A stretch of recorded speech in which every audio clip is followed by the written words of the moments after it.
Teach your children well.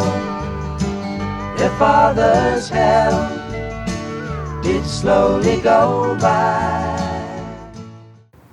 If you're going to write a successful book, you need a plot. If you're going to make a successful M&A transaction, you need a deal thesis. The industrial logic or deal thesis is the reason that you're doing the transaction. Why it makes a profitable standalone company that you can finance.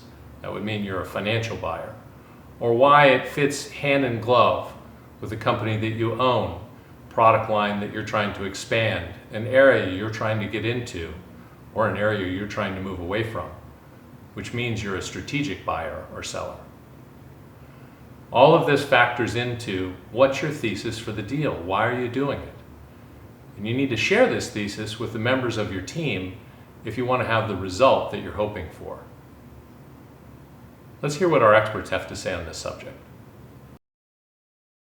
The most important thing to us has always been the thesis of the deal. What is, to use a phrase that gets overused, what's the industrial logic? How do we, articulate the opportunities to grow and the investment case here, including, again, as I said before, a lot of the time, what further M&A opportunities available once we own this.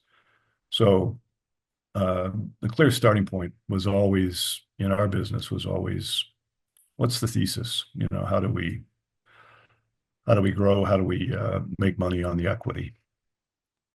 My 2 cents would be, from the first deal on which you work, I'd recommend spending as much time developing a commercial sense as you do a legal sense of the deal.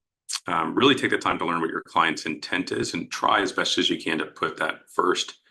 Be both legal and commercial in your advice. And then I think very importantly, find your client's blind spot or gap in their understanding and really work to protect it, because they're going to have blind spots that they may not even know. As I think about when you do an M&A transaction, what's the most important thing to get right?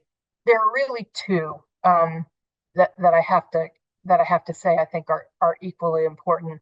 But the first really is just absolutely critical, and that is understanding why you want to do it and what you plan to accomplish, what it won't accomplish, and how far you're willing to go. Because one of the things that I have seen happen when deals are being negotiated is there's this adrenaline, and there's this momentum, and there's this, we don't want this to fail. And so if you don't have clear guidance and clear focus on what you're really after and need to get, and what you will pay and won't pay, those things are important. And by the way, they can change throughout. And guess what? Markets change. Sometimes they change by virtue of the fact that the merger's been announced, especially for the company to be acquired. You feel like you're a little bit frozen in time, which is not great from a competitive standpoint. So a lot can change during that time period. So just constantly assessing, what are we trying to do, why, and what lines will we not go past, I think is absolutely critical. I think the key part of a transaction happens before you even really sit down to look at the transaction in question in earnest. And by that, I mean to say you need to have a very clear understanding of what you're trying to accomplish by undertaking this transaction. And you need to have clearly communicated that understanding to every person on your deal team. It's the win-wins that are really valuable. And I know at Edwards, we just did a transaction where we sold a long historical part of our company to Becton Dickinson. But the part of that company that we sold sort of didn't make heart valves. It was a piece that was cardiac monitoring. And well, Becton Dickinson knows more people in the hospital where these people sold.